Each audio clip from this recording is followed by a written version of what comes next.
When I try to do it first, it never seems to work. I always botch it somehow. So why don't you go ahead and do the thing? Hi, everybody. I'm Matt. And I am Steve. And this is Marvel Reread Club.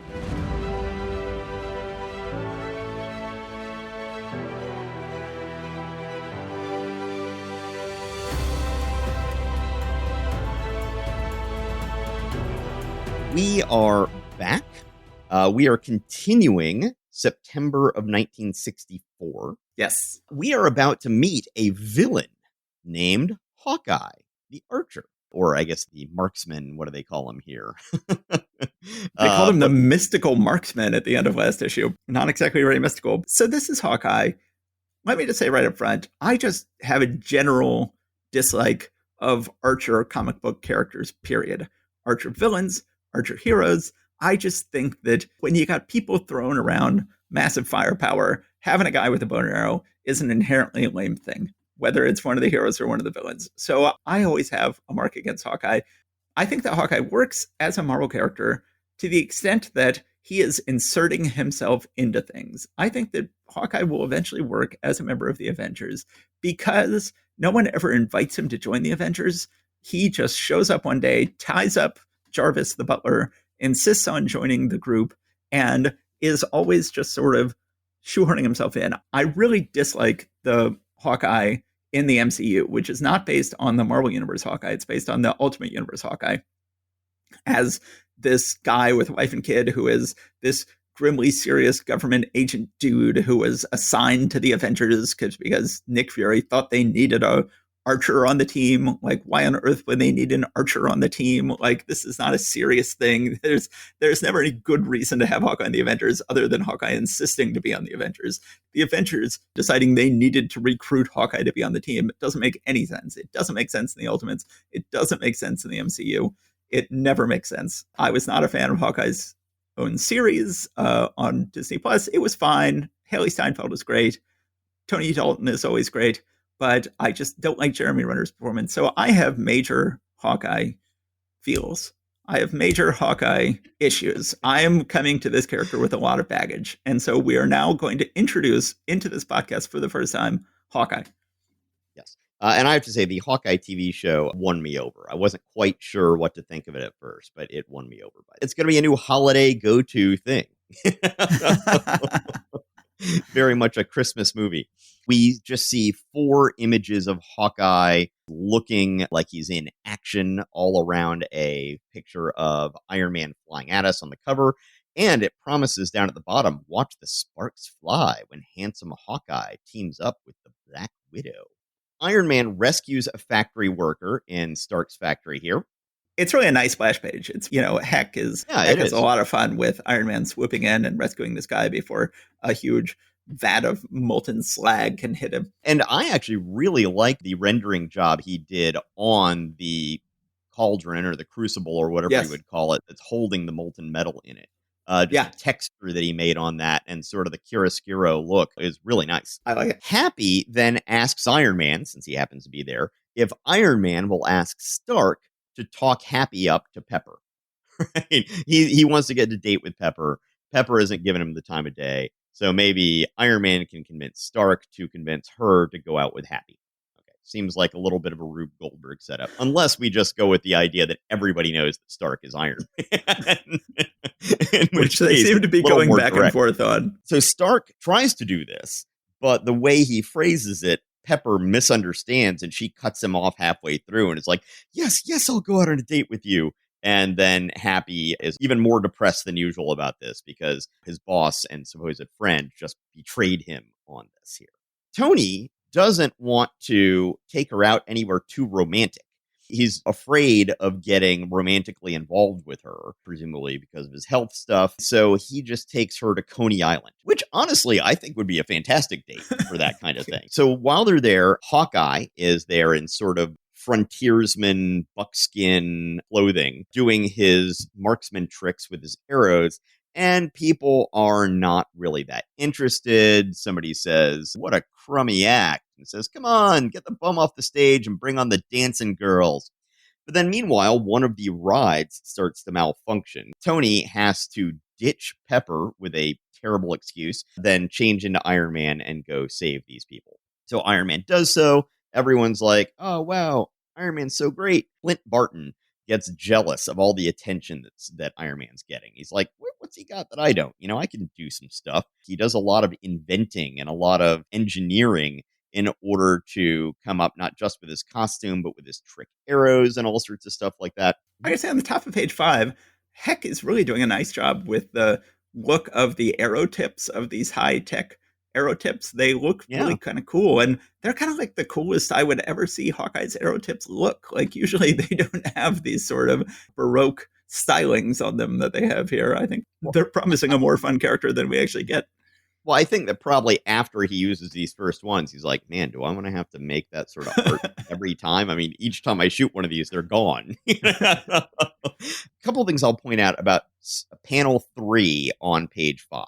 First of all, Hawkeye looks like he is at least in his mid-30s there, probably more like in his 40s. They won't really keep that up as time goes on, especially when he and Captain America are together in the Avengers, and he's always making fun of Captain America for being an old man. If he was as old as he looks like here, then he would actually be quite a bit older physically than Captain America at that point. So they don't really keep that up. The other thing is his speech balloon there saying, never again will people sneer at my, quote, performance, as he's standing in front of all of these vertical arrows with the arrow heads on them. Yes. I'm just like, okay, that had to have been deliberate, right? Right. So then we get to, on page 6, another classic no prize book panel. I don't know if they have recolored this for the version you are looking at. They have not, because I had the same note that you're about to say. Hawkeye looking down at the city saying, what a thrill. I feel as though the destiny of the entire city below me is in my powerful gloved hands. And as they point out in the No Prize book, he is clearly not wearing gloves. He has never worn gloves. He will eventually in the future, but yes, he has not worn gloves at this point. Yeah, that was my next note here. It says powerful gloved hands, but I don't know about you. He doesn't look like he has gloves here. Oh, and by the way, I'll point out that up to this point, he is not planning on being a villain. He seems to be planning on being a hero. He's just like, oh, I like the attention that Iron Man gets. I'm going to go out and do this whole masked adventurer or crime fighter thing too. Then I'll get that kind of attention. However, he's being very unclear as to whether or not he intends to be a hero or villain. And it's almost as if he himself is not even decided. But then he sees somebody stealing jewels. He shoots them with an arrow. He pins them. He's like, this is great. But then they run away. They leave. Well, I'll let you describe it. But it's almost as if he's like, I'm just going to go out there and maybe I'll be a hero. Maybe I'll be a villain. And then he decides to be a hero and then gets mistaken for a villain. And then that sets him on the path he's going to be on for the next couple issues, but not forever. Yeah, I guess I had just seen that he stopped the jewel thief and then seems to get mistaken as a villain. I sort of took that as an intention that he was going out initially to be a hero. But yeah, you're right. It is sort of ambiguous. And based on the earlier sequences we saw of him, it's really clear that it's really just the attention he's looking for. It doesn't really seem to be that important to him why he's getting the attention. The thief drops his bag of jewels. He is gone by the time the cops show up, and only Hawkeye is there. And so they see this costumed dude wearing purple. And we all know that villains wear purple. They figure that he must be part of the jewel thieves. They chase him. He's running away. And then, coincidence of coincidences, Black Widow happens to drive up and sees this masked man with a bow and arrow running through the street.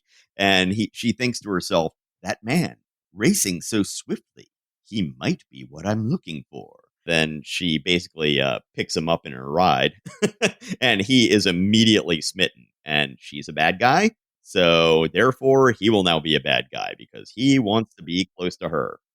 What was the purpose of her drive here? She's just driving around hoping she can spot some supervillains to recruit to her Soviet cause, or is she even still working for the Soviet Union? Not exactly clear. Last time we heard, she was actually hiding from the Soviets because she had failed in a mission and knew that she was going to be killed if she returned. I believe that was still ongoing last time But she says here, he must not learn that I am really a red spy. She seems to continue to think of herself as being an on the book's red spy. Just one that the other spies are probably wanting to kill. Yes. So she recruits him, and he's like, look, lady, whatever you want me to do, I will do, because you're hot and I'm a simple guy. So she shares a lot of commie gadgets to put on his arrows, even though he had already gone and done a fair amount of engineering to come up with his guy wire arrow that he was able to swing up onto things with. She is able to give him higher technology stuff from the Soviets. And he's like, yeah, sure, why not? As long as it keeps me close to you, I don't care. So she asks him to take out Iron Man. So he just says, he's good as beaten, baby. So then he heads off to do so. So Tony Stark, meanwhile, feels bad about taking her on the Coney Island date. He is going to ask her out on a real date. So she tries to make Stark jealous as soon as he comes out to ask her by fawning over Happy and agreeing to go out on a date with him. So she's trying to make Stark jealous in this case. Of course, if she hadn't been doing that, she would have just gotten a nice, romantic, expensive dinner date with Stark. Generally, if there's one moral lesson that Stan Lee wishes to instruct us all in his books, is that don't try to make someone jealous. It's really a good way to screw everything up. I noticed that on panel 3, page 9, Happy, even when he's jumping for joy, looks utterly miserable. And usually, almost always, I love the way that Heck handles Happy and his facial expressions in particular. This one, though, he couldn't quite pull that off. No, he couldn't nail it. And he's got no one to blame but himself because he's thinking it himself. Yeah, but I find it funny that he still looks miserable even when he's jumping for joy, but he didn't quite pull it off in the execution. Then we go back to Hawkeye. So Hawkeye breaks into Stark's factory. Iron Man comes out, tries to stop him. He hits Iron Man with rust arrows, which are, kind of neat. Apparently, these are more of the Soviet technology arrows here. He's starting to rust up to the point that he's actually afraid he's going to seize up and not be able to move. So he has to hide and start taking his armor off while Hawkeye is still looking for him. And he says that he's got a spare set of armor set elsewhere, which makes sense. I get that. Actually, one thing I didn't notice the first time reading through this, but I do now, on page 12, panel 2, top middle of the page, is Stark wearing a ring on his right ring finger that says S? Yeah. So he's wearing a Stark ring, I guess. Seems uncharacteristically tacky for Tony Stark. So he gets a spare armor. He then stops the getaway car. Hawkeye and Black Widow are trying to get away. We're suddenly looking at, I guess it's because this is the spare armor, the repulsor rays are completely different. Instead of coming out of the palm of his hand, they're coming out of a little shooter that is on top of his fist. And it looks really cool. I like these new repulsor rays. They didn't go with this for the most part. In the future, they'll continue to come out of the palm of his hand, but it's a nice little redesign here. I hadn't even thought about that these are, of course, replacement gloves that he's got on. And so, yeah, maybe he's experimenting with other designs for this stuff. Iron Man stops their getaway car. Iron Man and Hawkeye have a battle. They end up on a pier where I think they're going to try to get away on a boat. Iron Man ends up destroying the pier that Hawkeye is out on the end of, and he ends up dropping, well, not quite into the water. He catches himself on the piling of the now destroyed pier, which I'm sure would, give him tons and tons of horrible, nasty splinters. Yes. And then we've got a really weird panel of Iron Man flying over to him, bending the piling over at like almost a 45-degree angle, and then releasing it with a big twang, and Hawkeye flying out into the water. Once again, I know it's comic books, but, sometimes there's just like, give me a little bit of something to hang my suspension of disbelief on, and that panel's not doing it for me. So then he goes off and rescues Hawkeye from drowning. He says at one point, "Oh, no, you don't. You can't escape me by drowning. You've got too much explaining to do." Iron Man thinks he has completely defeated Hawkeye and starts walking away, but then Hawkeye comes back to consciousness, grabs a blast arrow that he's got, and shoots Iron Man from behind. But it glances off of Iron Man's armor, so it stuns him pretty badly, actually, but doesn't do any major damage to him.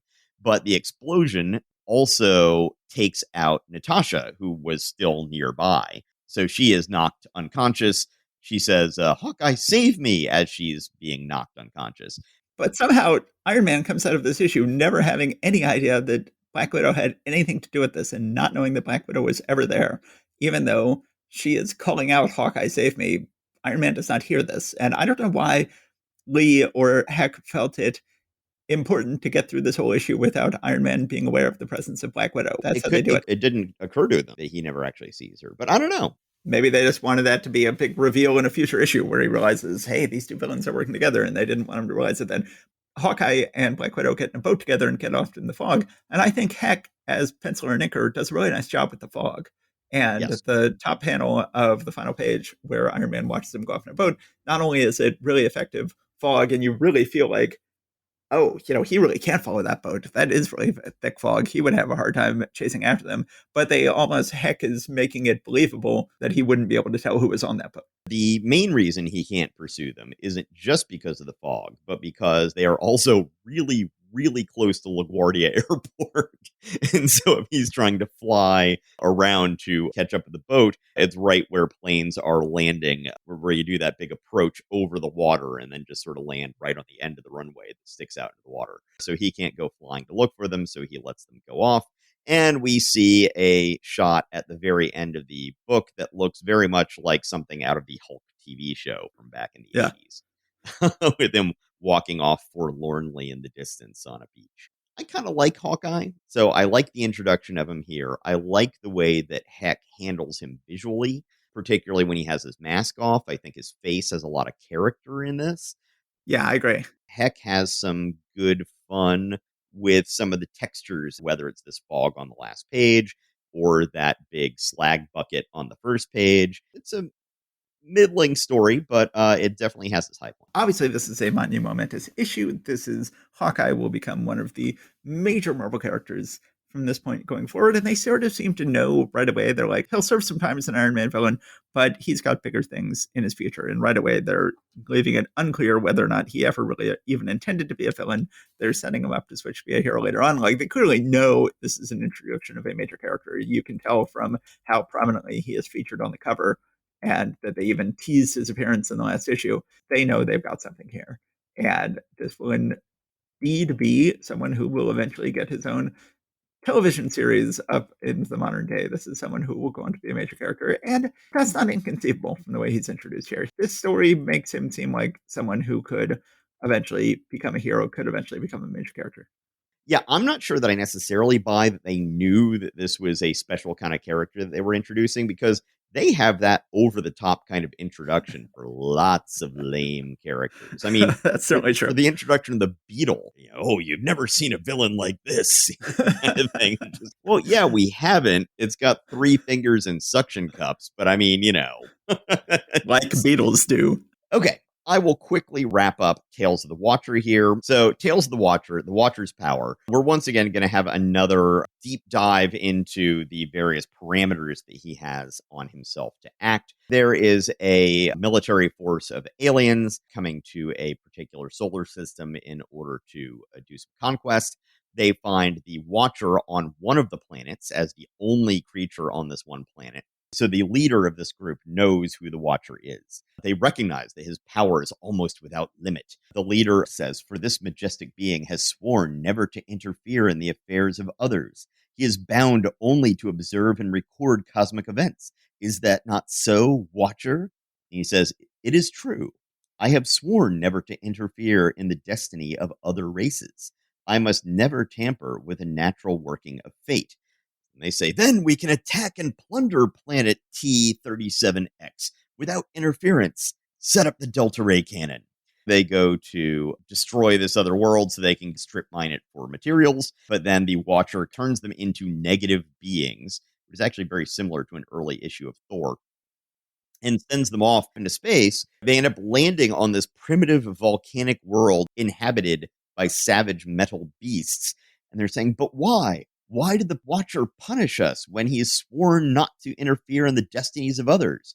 And then, as if in answer, a strange, majestic voice echoes over the primordial planet. "It is true that I have sworn never to interfere in the destiny of other races, but planet T-37X does not house another race. It is the ancient home planet of the Watcher." Thus does fate work in mysterious ways. It is not given to many beings to be able to save their own people, but I am different, for I am the Watcher. They're finding these interesting different ways that he can get around the original premise that they've set for him. Either being active by being passive, or this is an exception that we're not just sort of making up, but it does fit within the rules that we already set. And so, yeah, it's a fun story. It's a fun twist. It's like, oh, you can't protect other races, so we're going to destroy this planet. Aha, but it's not another race. That's my race, suckers. And so then he wipes him out. We should mention this story is story plot by Stan Lee, script and art by Lieber, inking by George Bell. Lieber and Bell do a great job with the planet of savage metal beasts. Yes. Filled with volcanoes going off. Really seems like an unpleasant place to be sentenced. Really not a place you want to be, whether you are a positive being or a negative being. They're not having a good time. This is a really fun story. Certainly Lieber and Bell are not a duo for the ages, but even so, they managed to do well enough with the art, and Lieber has a lot of fun with the story. I think it's great. So then let's move on to Tales to Astonish, and you are taking this one. Tales to Astonish, number 59, The Incredible Hulk Battles Giant Man. Special bonus feature. Let's talk about Hank and Jan. So this is a huge issue in the history of Tales to Astonish. We have a guest star in the Giant Man Wasp story, and it is the Hulk. But this is what is known in the TV industry as a backdoor pilot. They'll have an episode of a TV show, and they'll be like, hey, let's visit this other person and find out about their life. And then you find out, oh, they were really setting up that other person to spin off into their own series. Indeed, they want to relaunch the Hulk back in his own series as the back half of Tales to Astonish from this point on. Starting with the next issue, Tales to Astonish number 60, this book will be split between Giant Man and the Wasp in the front half and the Hulk in the back half. I don't remember, maybe those two are actually reversed. They are sort of setting us up for that. By first, they're having an issue in which we have the Hulk appearing in the Giant Man and the Wasp tale. And this is not the last time they're going to have sort of a backdoor pilot for some of these books that end up being split in two. When Captain America is brought into Tales of Suspense with Iron Man, it starts with a big Iron Man story where the two of them fight. So This seems to be something that Lee finds to be a good idea. Rapidly written by Stan Lee, dashingly drawn by Dick Ayers, instantly inked by Paul Reitman, lazily lettered by Art Sybek. Poor Art Sybek always gets the worst of these things. I don't know why. I really think that Art Sybek writes those himself. I would like to believe that. Generally speaking, I have been unimpressed with the Ayers-Reitman team on this book, but a nice first page of the Avengers all working out on workout equipment while watching a film strip of Spider-Man fighting the Hulk. So an action-packed first page if ever there was one.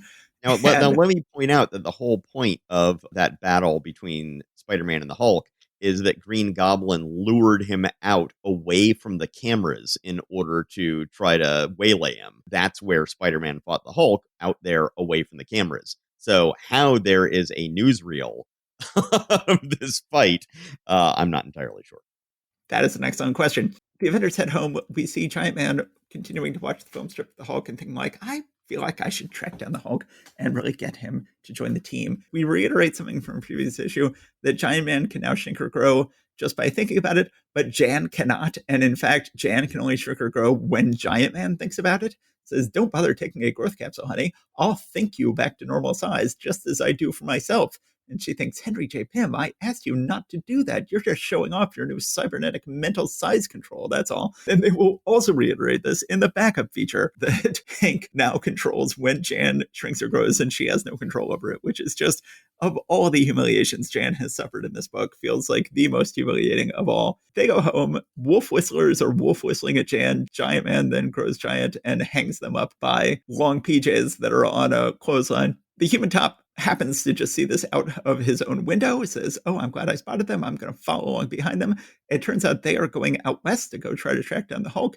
The Human Top is at first following them by spinning around so fast they can't be seen. And then eventually he realizes he doesn't have to because he says, it's a good thing I'm so average looking. I don't even have to disguise myself. Turns out the Human Top is basic, that he is an extremely average person and can follow his two greatest enemies, and they have no idea who's following them. They go out west. They're looking for the Hulk. They've tracked down Thunderbolt Ross. Thunderbolt Ross says he doesn't know. They ask Bruce Banner. Bruce Banner says he doesn't know. Then Bruce Banner drives off into the night. Of course, gets so upset he turns into the Hulk. Of course, Betty finds the wrecked Jeep and says, oh, the Hulk must have kidnapped Bruce Banner, which of course is always her foolish assumption in these cases. The Hulk is jumping around. The Human Top is out there. Now, they brag about on the cover of this issue, this is probably the only story ever drawn in which the hero, Giant Man, never sees our unexpected mystery villain. So they just thought it would be sort of fun to have Giant Man never even be aware that the Human Top was involved in this whole sort of story. So they've got the Human Top doing what he can to egg on this fight between Giant Man and the Hulk without Giant Man ever realizing it's going on. Giant Man realizes that the Hulk is going to come attack this town. He goes to probably the most fun thing in the story is he takes a billboard and wraps it up to be a megaphone. What's the company the billboard is advertising? So a couple issues ago in Spider-Man, there was the Lead It parking garage. Here, I didn't even put this together. There is an ad for Standick motor oil. So, of course, this issue was written by Stan Lee, drawn by Dick Ayers. So they have Standick motor oil, best for your car.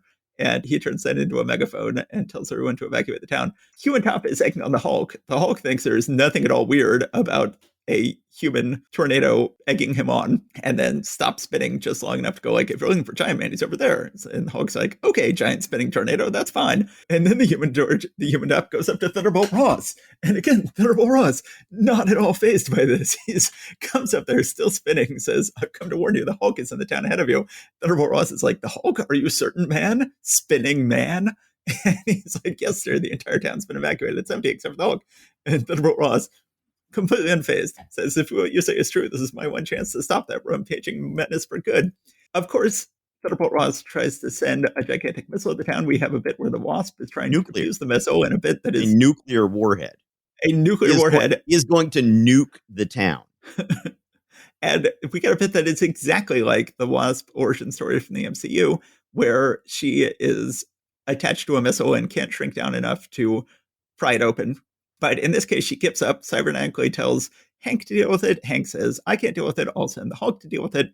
He sends the Hulk up, who saves the town and deflects the nuclear explosion. He ends up turning back into Bruce. Betty finds him, is convinced she has saved him from the Hulk because, oh, Betty, you're never going to figure this out, are you? Giant Man gives up on recruiting the Hulk to rejoin the Avengers, goes back to the Avengers, decides not to tell the Avengers any of this has gone on. And Thor is saying, then nobody has anything to report. And Giant Man says, oh, well, that's the way the mop flops. I guess we can't expect to have a rip-snorting adventure every time we step out the door. At which point the Wasp says, Blue Eyes, you're a caution. Which is, I've been reading I've heard of like, you're a riot, but you're a caution? Yeah, that's a new one on me. I've been reading a lot of Roy Thomas Avengers to my son. The 60s hip mod lingo in the Roy Thomas Avengers is so strange. They all talk in such a bizarrely affected way. Ultimately, Roy Thomas would go beyond anything Stan Lee could ever dream of in terms of hip dialogue, but the hip dialogue already pretty bizarre. Like, Blue Eyes, you're a caution. Is that supposed to be 60s lingo? Is that 50s lingo? Is that 40s lingo? What is that? Who ever said to somebody, you're a caution? I don't know. I don't know where this is coming from. So well, I'm pretty sure that Jan said it to Hank once. So I was hoping that we would get one last Wasp story, and the cover sort of seems to promise there's going to be one last Wasp story, but there's not. We just get this sort of page filler, 5 pages at the end of a Giant Man bonus special feature, Let's Learn About Hank and Jan, where they reiterate that he has to do all the thinking to make her shrink and grow, and they show off their various weapons and what they do, and of course another great cutaway view of their headquarters. And they reiterate all the bizarre ways he has of getting around. They show his little cellophane chariot that he has ants pull him around in, and they show his bizarre sort of skyhook whoops in that he uses to hoist himself out of and back into his penthouse apartment. And then next issue, it's going to have the Hulk. So that was the last solo Wasp story, that wonderful story we had last issue where she defeated the magician and then pretended to Hank like she hadn't, so he would take her into his arms. A really fun, feminist-feeling story. And we did not acknowledge at the time, because we hadn't realized it yet, that was our last really ever solo Janet Wasp. Van Dyne solo Wasp adventure. And she would never even get a one-shot. She would never even get a miniseries. That was really it. I'm going to take the moment to retroactively go back now and say that was a shame that was the last we would ever see of Janet Van Dyne having her own solo adventures. And that was a nice story to go out on.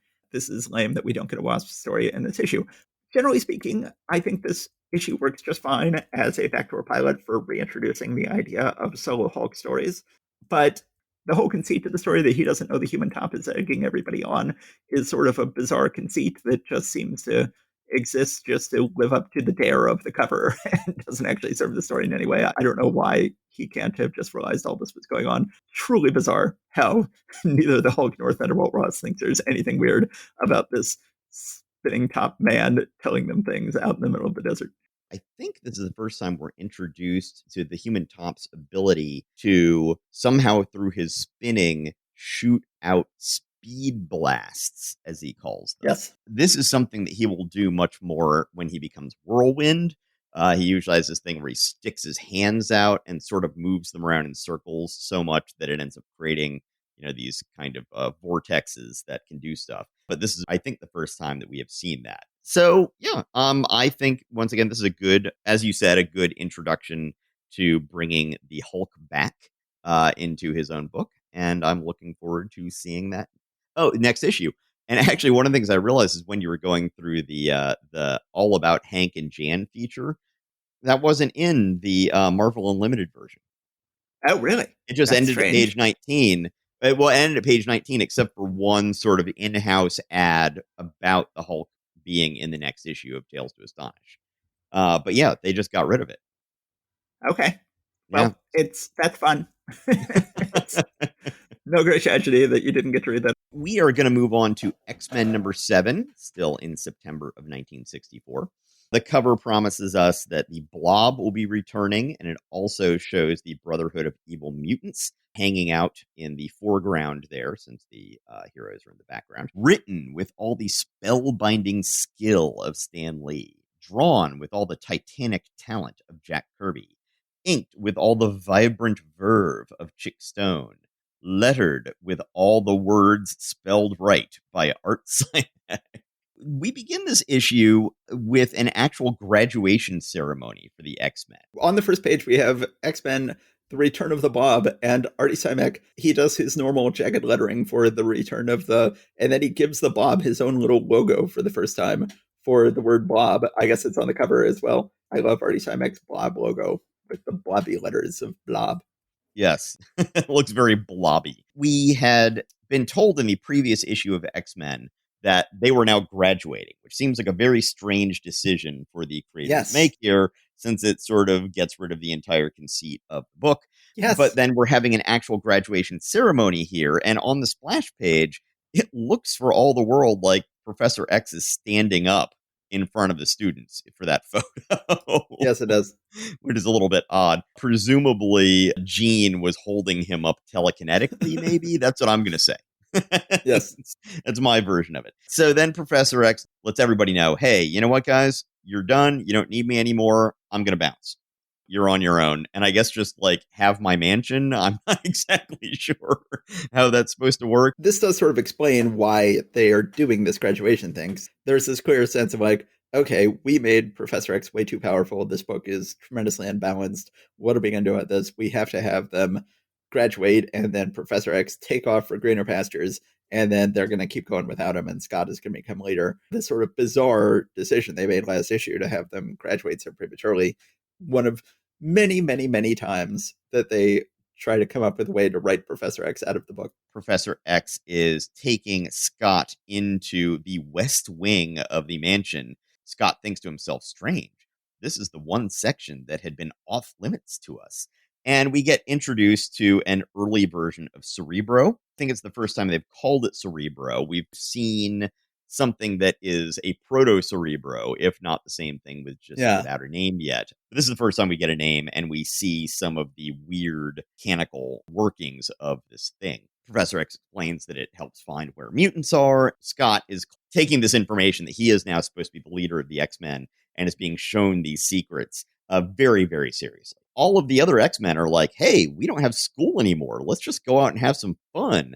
And they ask Scott to come with them, and he's like, nope, I can't do it. I'm now got a lot of responsibility, so you kids go out and have fun. I cannot join. Which is very much the Scott Summers we will know, and that I will more or less, I mean, like is a weird word for it, but have a lot of sympathy for many, many, many years until they have him leave his wife and kid to go off with his girlfriend in the late 80s. Yes. Which makes him much, much less sympathetic. They can't convince him to go. They go ahead and head on out, and we see him lonely in the darkened mansion. And, it's just one of those heavy hangs the crown kind of moments. We then cut to a carnival. There is Magneto. Second time this month, we have got a big circus. And just as Ditko had a lot of fun with the circus in Amazing Spider-Man, Kirby is not to be outdone and is going to have just as much circus fun over in the X-Men. The first circus panel we get at the bottom of page 7, there is a truly disturbing clown in the foreground to welcome us to the circus. Yes, that is a great shot. The cowboy on stilts, all sorts of neat stuff going on there. So, why is Magneto at the circus in full costume and helmet?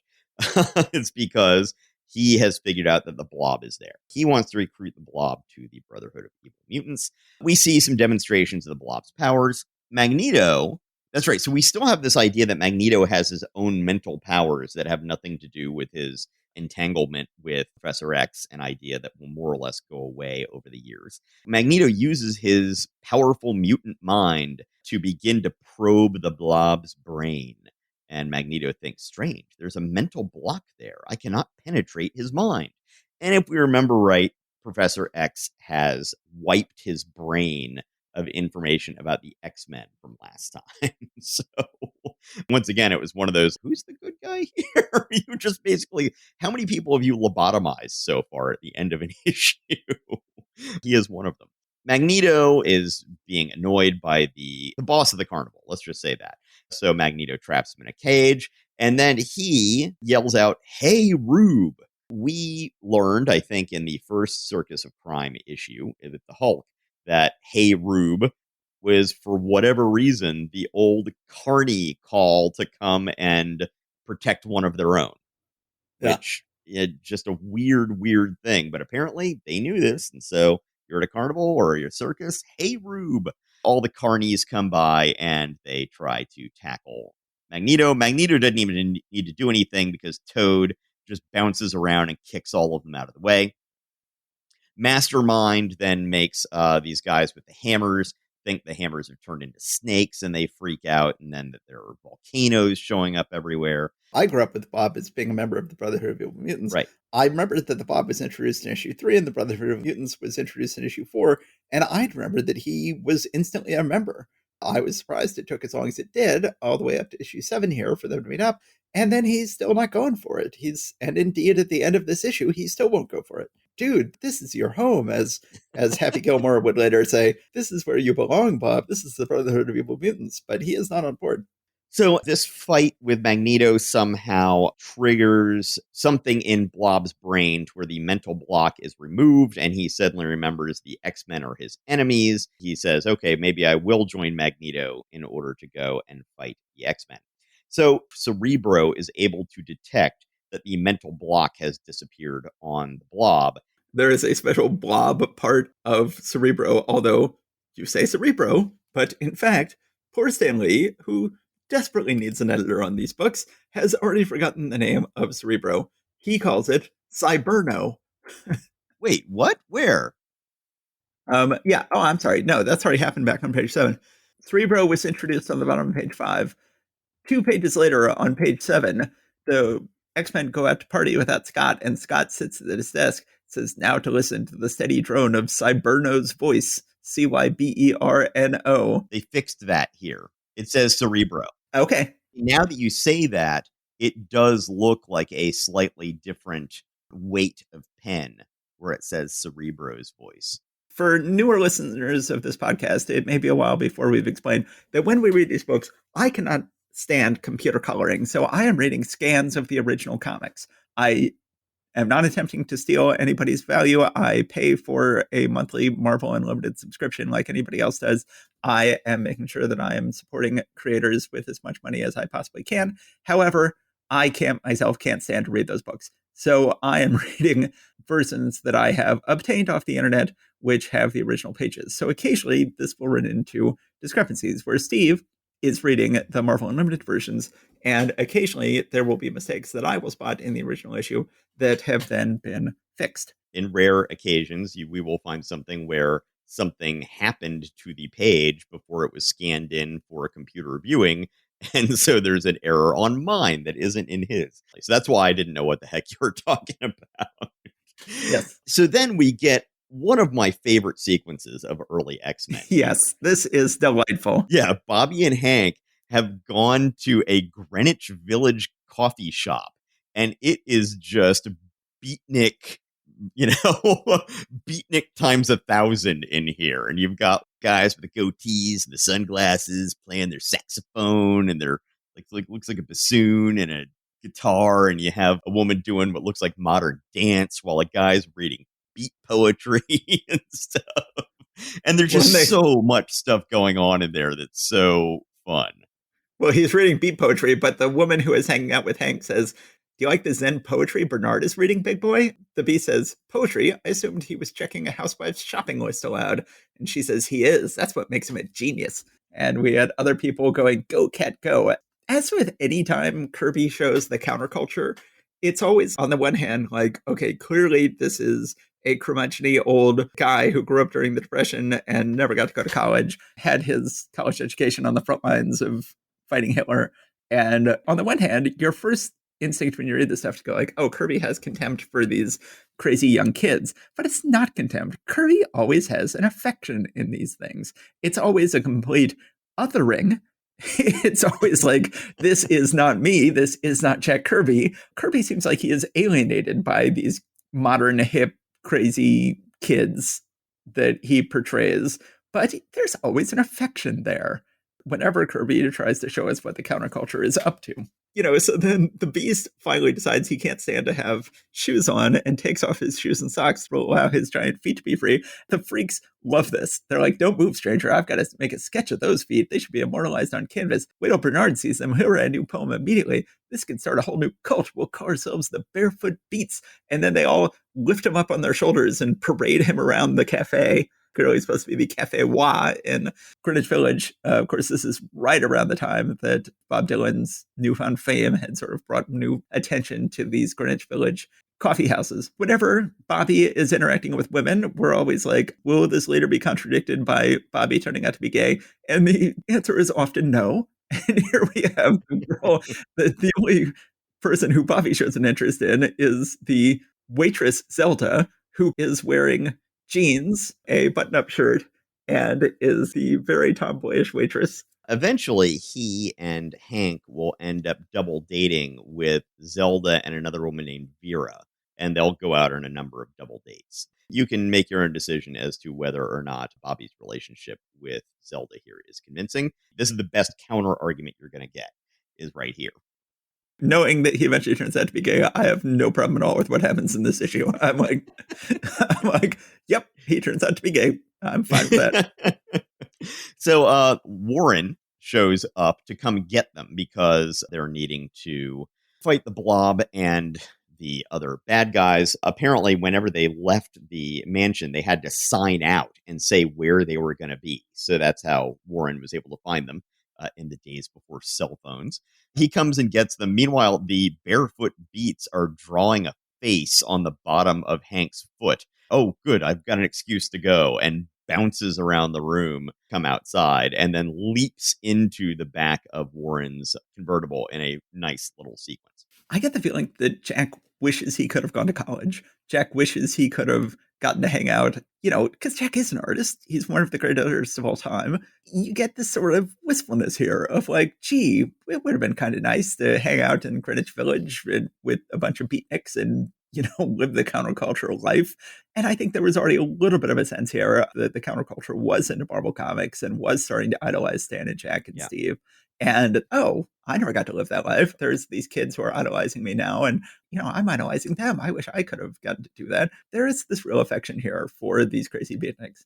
Yeah, like you said, it's sort of a mixture there of almost exasperation with affection. They go get in their ugly, tubby helicopter that I do not like, and fortunately, it's about to be destroyed. So they get in the helicopter and they fly to the old factory out in some outlying area that Magneto apparently owns and has just as a lair. Yes. The X-Men are flying in on their helicopter, and then Magneto disassembles the helicopter in midair, and they're all falling down, except for Warren, of course. A really nice panel of the thing being dismantled in midair. That's the kind of thing that can just turn into a mess, but it's very clear what's going on there. It's very well done. Bobby creates an ice slide to save the non-flying members of the X-Men. We get the X-Men attacking in sequence, like in a kung fu movie where all the bad guys come one at a time to go get their butts kicked by the hero. So the X-Men are making that mistake here. First, Blob takes care of Angel, and the Beast comes in, tries to knock him off balance, and then Blob pins him. Jean comes in and tries to lift him up telekinetically, but we see that his feet remain actually glued to the ground. So he's pulling the ground up like two little mini buttes as he's being lifted up. Blob seems to be handling things quite well here at the moment. In comes Magneto, magnetically throwing some torpedoes around. It actually looks really like this is going to be a problem. It's a really well done panel where these nicely threatening. Bobby deflects one of them with a little bent ice tube. And apparently, I guess he deflects a couple of them with this tube. But then the third one is not on a trajectory he can do that with. That one, he's somehow put some ice donuts on it. Therefore, it only rolls laterally rather than moving forward, which I don't really quite get. But okay, why not? No. 2 more torpedoes are coming behind Iceman, and he isn't going to be able to get out of the way. So Cyclops destroys the ground underneath Bobby's feet so that he drops below the torpedoes. And Bobby says, "Ow, wah!" Which is a little weird. OWW space WAH! Exclamation point, exclamation point. Magneto is realizing the whole torpedo thing just isn't helping at all. And Blob's like, "I told you I could handle them. Just get them all over to me and I can take care of them."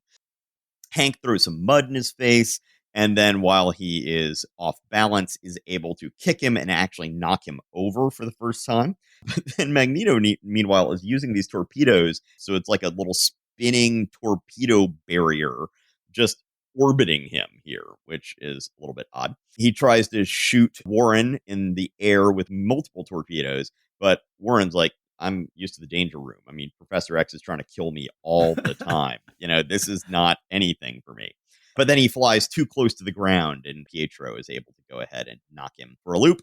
Iceman goes ahead and puts Blob in a giant ice cube. Kind of neat, but then he is eventually able to just flex his body in a way that goes ahead and shatters the ice cube. Yeah, at that point, Magneto has gone back to the torpedoes. He realizes, oh, okay, they're all in one group, so now my torpedoes can just go ahead and blow them all up. The rest of the Brotherhood of Evil Mutants is like, dude, the Blob is right there with them. Weren't we just trying to recruit him?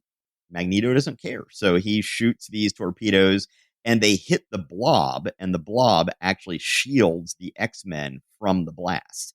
I don't know how much longer Wanda and Pietro are in the Brotherhood, but not much longer. And I think this is one of the real nails in the coffin for their loyalty to Magneto. So then Magneto, of course, blames the Blob for everything. He's the one who messed up his plans. And then they all jump into the Magna car. Apparently, Magneto has some sort of magnetic floating car that everybody piles into. The X-Men are like, "Blob, obviously they ran out on you, so why don't you join us? We tried to recruit you earlier. We're still willing to have you. Obviously, these guys aren't going to treat you well, so come along with us." But nope, he's a loner. He wants nothing to do with it. He doesn't trust anybody whatsoever. He didn't want anything to do with mutants or anything else. He's just going to go. And then they're like sympathetic to him and says, ridiculous as it may seem, I almost find myself pitying that tragic human behemoth. I think of the Blob as being someone who, as I said, the Brotherhood of Evil Mutants is his home. Yeah. They managed to get some actual pathos out of this. I have no hate left in me. I'm just weary. I'm going back to the only place where I belong, to the Cardi. I've lived a sideshow freak, and that's how I'll die. Much like the Beast, I'm shocked at my sympathy towards the Blob here. Yes. Yeah. Even without having Professor X wipe his mind, he still realizes he has to just slink back to the carnival here. I don't know how far outside of New York they are, or outside of Westchester they are at this point, but they then realize their helicopter they got there with has been utterly destroyed, and how are they getting back? Yes. They actually make a point that they don't have pockets for money, and so they can't even place a phone call in a phone booth. Warren has to fly out somewhere and hail a taxi to come and get them in full costume and presumably take them back to their secret headquarters. Yes. in full costume. Yeah, who knows how that's going to work out. At least they acknowledge that, we don't know how they're getting home. I like this issue. I like what they did with the Blob here. It is somewhat inconsistent with, as you said, his portrayal in the 80s, which was comics of our youth. But I like it. I think it's really well done. We do have some real sympathy for him. I love the Beatnik Cafe. As I said, probably my favorite moment in the Kirby X-Men. And, I love how they kind of introduce Scott, the very serious, very isolated, very alone kind of character that he is for many, many years to come. Yes. That feels very real and very heavy. Once again, we've got sort of just a moving the pieces around the board issue. It's like, well, we've already had them fight Bob in a circus. Let's have that happen again. But this time, let's go ahead and mix that up with the Brotherhood of Evil Mutants who weren't involved last time, mixing up familiar elements, but they're experimenting with all sorts of new things. They're saying, let's take Professor X out of the book. Let's have him move on. Let's have Scott as the leader of the X-Men, and them not having this big Deus Ex Machina. They can just helicopter in at the end of every issue to wrap it all up with to lobotomize whoever the bad guy was. Lobotomize whoever the bad guys are here. And I think ultimately that's a good idea, although it will never work for long. This book will be trying to escape from Professor X for the next 500 issues and will never escape from him for long. But yes, I certainly agree with you that the thing that makes this issue so wonderful is the Greenwich Village Cafe, which we will have not seen the last of. We will get to go back to the Greenwich Village Cafe, although I'm not sure they'll ever have as much fun with it later as they do here. Painting the beast foot is just delightful. So meanwhile, I guess it's time to move on to our final issue of this month, the Avengers, yes? Now, one thing about this issue of the Avengers, I purchased a copy of this at one point in middle school as a present for my friend Ian, who is another comics fan. I just went in, I was just trying to find something that wasn't too expensive, but that was some old back issue. So anyway, I bought a copy of this and I owned it for, maybe a week. I never knew this. This is news to me. How much was it? $10. It was $10. Wow. How nice was it? I have no memory whatsoever. But to spend $10 on this issue these days, it would have to be in pretty awful shape. It would have to have been actually used as toilet paper in order to be selling for $10. Probably, before they had the 10-point scale with decimal points in it like they do now, just the, mint, near mint, fine. It was probably somewhere around good to very good condition, yes. I imagine.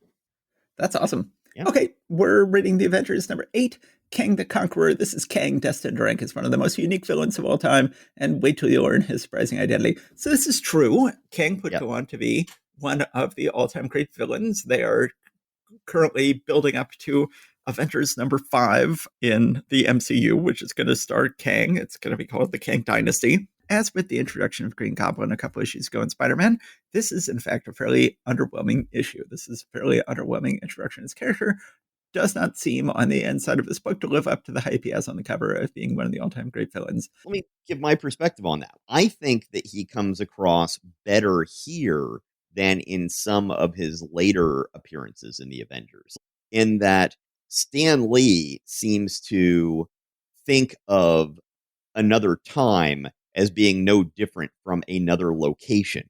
Whereas that's not true. What that ends up meaning is that Kang has to be terrible at time travel in order for him not to just utterly destroy the Avengers.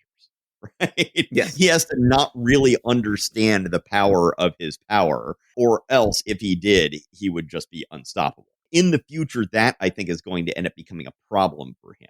Yeah. In my opinion. Kang is never like, oh, something just went wrong. I'll go back in time and make it right. There's never any sort of that fine detail of any kind when they fight Kang. He just happens to be a warlord from the future, but he is treated no differently than if he were a warlord from another planet. He is certainly not using time travel in any clever ways.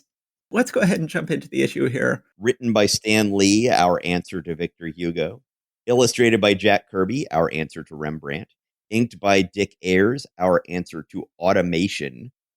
And lettered by Sam Rosen, our answer to Artie Simek. Which I find funny. But I do take the inker being an answer to automation a little bit personally there. Yeah, exactly. I always liked Ayers on Kirby more than you did. I think it's nice to having Ayers on Kirby. He does a very good job on this one, though. I will say, this is the Ayers-Kirby combination I like. Starting way right here on the first page, I think this is a beautiful splash page of the Avengers walking down the street, surrounded by a crowd, which is one of the hardest things in the world to draw, where you've got to draw all these unique faces on this crowd. It's also really nicely colored. You get a real nice sense of perspective in this opening page. Obviously, it's been recolored in the version you're looking at, but the coloring in this one, you get a really beautiful sense of the sort of 3 levels of action. They got that effect here, maybe a little different. The second page, they're watching a film strip they have been sent showing that someone named Kang has invaded. It's not ever exactly clear to me where this is that Kang has landed. I guess lonely wooded area in Virginia. Okay. They watch in the film strip Kang land, and they're like, yeah, that guy looks bad. Let's go fly there and take care of him. So they find Kang lounging on an invisible beanbag chair. Yes. Later, they'll be like, oh, who is Kang a secret descendant of? It's like, well, clearly he's a secret descendant of the wizard, because that's the wizard's invisible beanbag chair that we've seen him lounging on before in Human Torch comics. They go up to Kang. Hey, Kang, we don't like you. We're going to stop you. And he's like, no, you won't. He sends Thor's hammer to subspace, which shows right away that he's badass. Gorgeous panel on the bottom of page 6. Very much looks like a Steve Rude panel. Yeah. What it kind of looks like is Darwin Cook. Kind of looks like the New Frontier book. That too, yeah. We try to be very careful to read the books in order, but there's a reference back to something that happened in Fantastic Four Annual number 2, which according to my sources hasn't come out yet. So we haven't covered it yet on this podcast. According to Marvel Unlimited, it came out basically at the same time. He explains that he is Rama-Tut from Fantastic Four number 18, which is one of the all-time great Marvel comic books. He then shows up in a comic we have not read yet, Fantastic Four Annual number 2, and ran into Dr. Doom. He ends up going into the future, where he becomes warlord of the future, and says, and so possessing the greatest scientific knowledge of all time, armed with weapons against which you have no defense, I proclaim myself king, the first ruler of the 20th century. He gets in a big fight with the Avengers, though Wasp tries to sneak into his helmet, but gets caught. He then says, I'm going to capture all of the Avengers that matter and put them away in my ship. The only 2 Avengers who are left are the Wasp and Rick Jones, which could be the start of a good story if then she is the one who takes advantage of this and defeats him. But of course she doesn't. He takes the 4 male Avengers, turns Thor back into Don Blake, freezes them in force rays, keeps him prisoner on his ship. So then she says, I'll return to Avengers headquarters and see if I can find any weapons which might defeat Kang. Rick says, I'll get my Teen Brigade to help me with my plan to free the Avengers. Meanwhile, Kang is issuing all these decrees to the world, and then we see at the United Nations someone saying, then it is agreed that we forget past differences and unite against Kang, the common enemy. And everyone in the crowd at the United Nations is saying yes, but it shows them saying individually, da, yes, si, we, ah so, righto. And so I don't see an so. If that's in there, they edited that out. Instead, it's HAI. Hi. But I thought it was just funny that presumably it's the British person who's saying righto, yes. As if that is the British English version of saying yes. But that's funny that they've got the Chinese person saying so, H space SO, and they've changed that to hi. So then at this point, Kang is surrounded by all these soldiers who are pointing guns at him, but Rick says, like, I know, we'll sneak up on him from the other direction where there aren't any soldiers. Kang is just standing there looking at some sort of map for some reason, and they run up behind him and they're like, hey, Kang, we want to go ahead and join you. He says, you are wise behind your ears. You shall become my first personal Earth servants. Now enter my ship and familiarize yourselves with it. So, of course, they enter the ship, quickly figure out how to free the Avengers. Don is able to turn himself into Thor again. That helps quite a bit.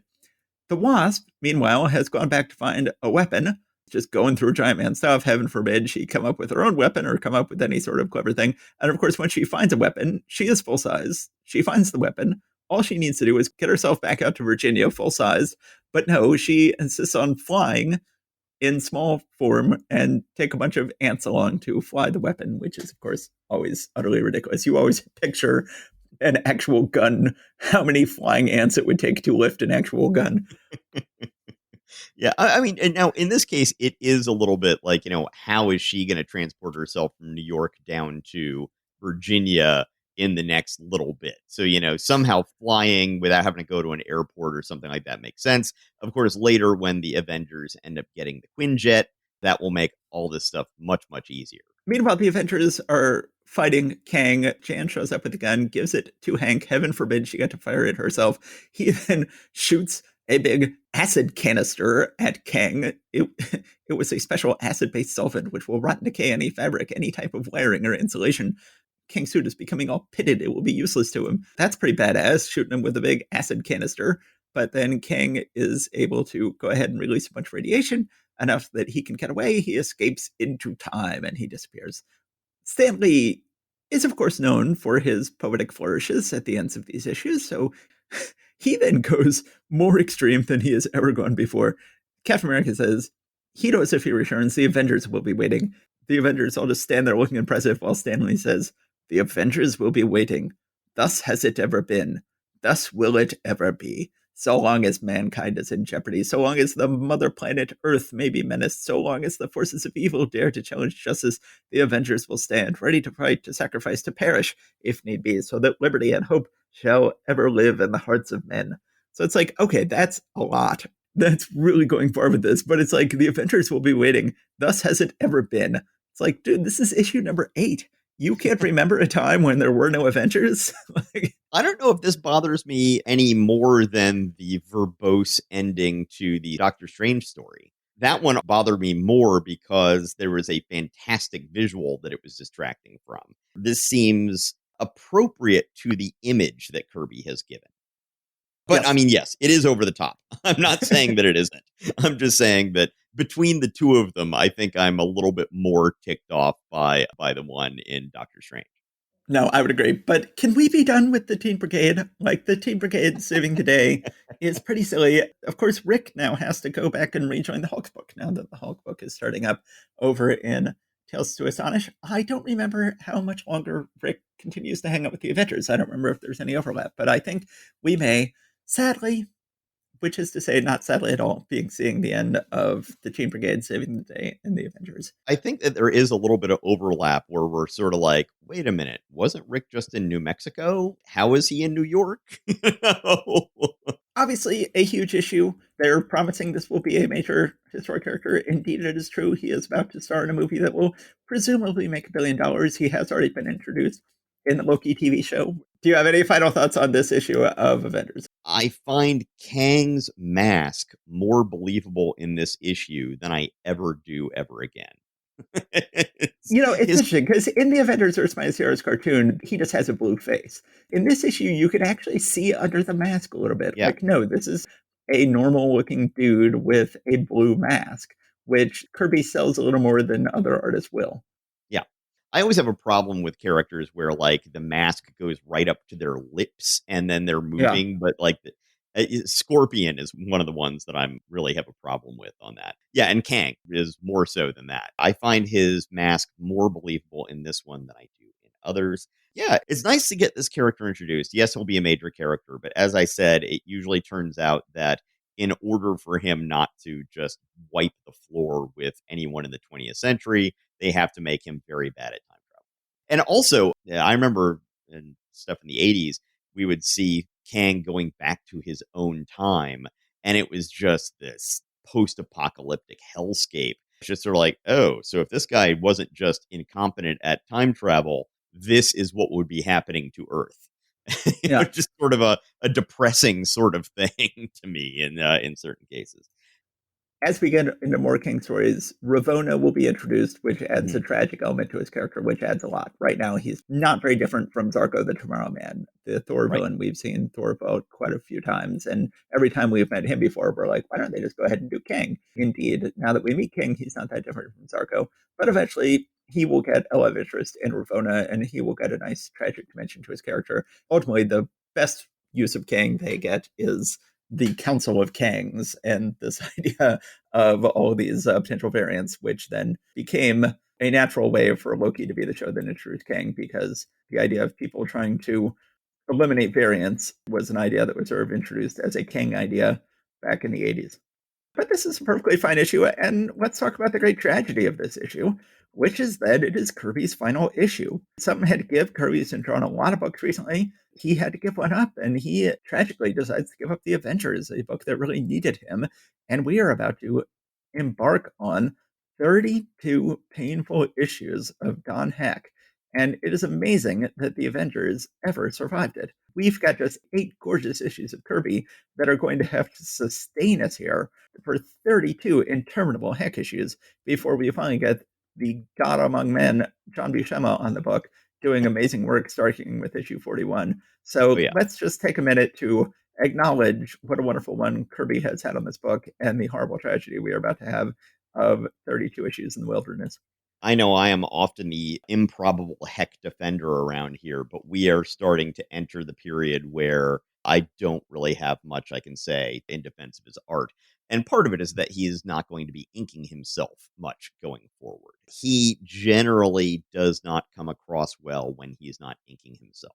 I mean, there are occasional exceptions. There's going to be an issue or two where John Romita Sr. inks him that are going to actually be quite beautiful.